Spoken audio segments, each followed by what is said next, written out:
Hello, financial fans. Had a good week again in the stock market, and it was up a little bit. The ETF, Exchange Traded Fund, that I have with the symbol UFO has gone up pretty well since I bought it. I bought it, I think, June 2nd, early in the month of June. And this being near the end of the month of June, UFO for me is up, I think, about 6% at this time. And I do believe that the conversations that will be going on for years yet about UFOs and UAPs, unidentified aerial phenomenon, and I don't think that UAP is ever going to catch on. UFOs is what I'll talk about. But anyway, the UFO investment. You actually can invest in an exchange traded fund that has a symbol UFO, and it's about space exploration. And I think ARKX is also about space exploration, and you might want to look into those. Both of those have done well for me during the month of June with the increase in hubbub about UFOs and what the Congress and the task force, UAP task force, neglected to mention. They looked at a gross, that's 144, they looked at 144 different UFO events and came up with the answer that they're not sure what it is. So I think that conversation is going to go going on for a long time, and I'll probably put up a video about UFOs and space explorations and investing and how it all ties in together. But for right now, we'll look at some stocks. We'll look at four different stocks here, beginning with AGNC. I own AGNC, Investment Corp, symbol AGNC. $17.22 was the closing price on Friday, the 24th of June, 2021. And the column on the left, 2/3 of the way down, the 52-week range, $12.45 to $18.84, so it's nearer to the high than it is to the low. The average volume near the bottom of that column on the left, 6.8 million shares trade every day, and they consider the experts that Yahoo consults with consider AGNC to be undervalued, and I do agree with them. Middle column, third item down, PE ratio. Look at that, 3.12. It's almost impossible. The lower the PE ratio, the better. 10 or lower is incredibly hard to find, but they got 3.12. Earnings per share, $5.52, and for $17.22 price on the stock, either the stock is priced very low or the earnings per share are unusual for some reason. The forward dividend and yield, 8.4% is the current yield on this stock, and at $1.44, so the $1.44 is teensy weensy compared to the $5.52 earnings per share.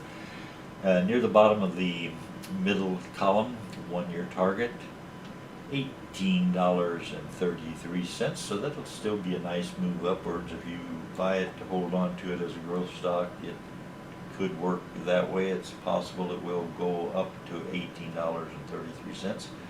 In the meantime, getting a very good dividend. We'll move on to the next stock, which is Ares Capital Corporation, ARES Capital Corporation, and the symbol is ARCC. I also own this stock. $19.55 was the closing price on Friday, and 2/3 of the way down, the column on the left, 52-week range, $13.15 to $20.10. The volume, about 2 million shares trade on the average day, and they consider this, the experts, Yahoo Consults consider this to be near fair value. The PE ratio, third item down in the middle column, 5.64, very good PE ratio, and the forward dividend yield, the yield is 8.25%. And they do that with just $1.60, and they're making right now earnings per share $3.46. So the dividend yield looks pretty safe at this moment. 1-year target $20.22, a little move upward, not a big move, but still it's nice that it's moving upward. And by the way, all these are considered to be long-term holds. They're not something to get into at 10 o'clock in the morning. I expect to get out at 10:15 with a big massive jump, because they don't work that way. And next stock is Annaly Capital Management, and that's NLY is the symbol. 2/3 way down, column on the left, 52-week range, $6.26 to $9.64. It's closer to the high than the low. Average volume, 15 million shares trade on a regular day. And again, the Yahoo expert consultants consider this to be undervalued. And the PE ratio, third item down, middle column, 2.97. That's about as low as you'll ever see. And the forward dividend in yield is almost 10%, 9.5%. And the 1-year target, $9.35, just a tiny move upwards. I think if the word gets out on this, maybe the 1-year target will be higher, but we shall wait and see. And the next stock that we'll look at, I also own Vale, V-A-L-E, $22.68, the closing price on Friday. And it went up a little bit after hours to $22.77. The 52-week range, 2/3 of the way down the column on the left, $10.06 to $23.17. So that at some time in the past year, past 52 weeks I should say, this stock has doubled in value for some people.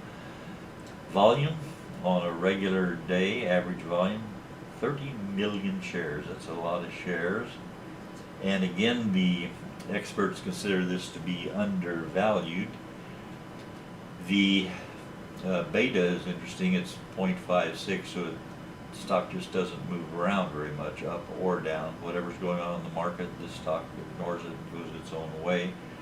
PE ratio, 10.27, which is good. Forward dividend and yield, 3.85%. That's a nice yield. That's more than you get at any bank. And the 1-year target estimate, $24.44, which would be a nice move upward. And I'll add a stock, just a bonus stock here. Since I own all those stocks, I don't own this stock. This is SHLX is the symbol, Shell Midstream Partners. And the 52-week range, $8.17 to $16.50. So that stock doubled during the past 52 weeks for some people. And the average volume, 1,431,000. So it's just barely above the million mark of volume, which means it's enough that I would consider buying this. And the experts consider this to be overvalued. And the PE ratio, $12 or 12.34 is the PE ratio. The earnings per share, $1.18, and they're paying out more in the dividend than the $1.18 that they're making, but maybe they have enough cash on hand that that's not a big deal, but it'd be worth checking further. 11.89% dividend. 1-year target, $14.95, just a tiny move upward, but at least that's a move upward. And I thank you very much for watching.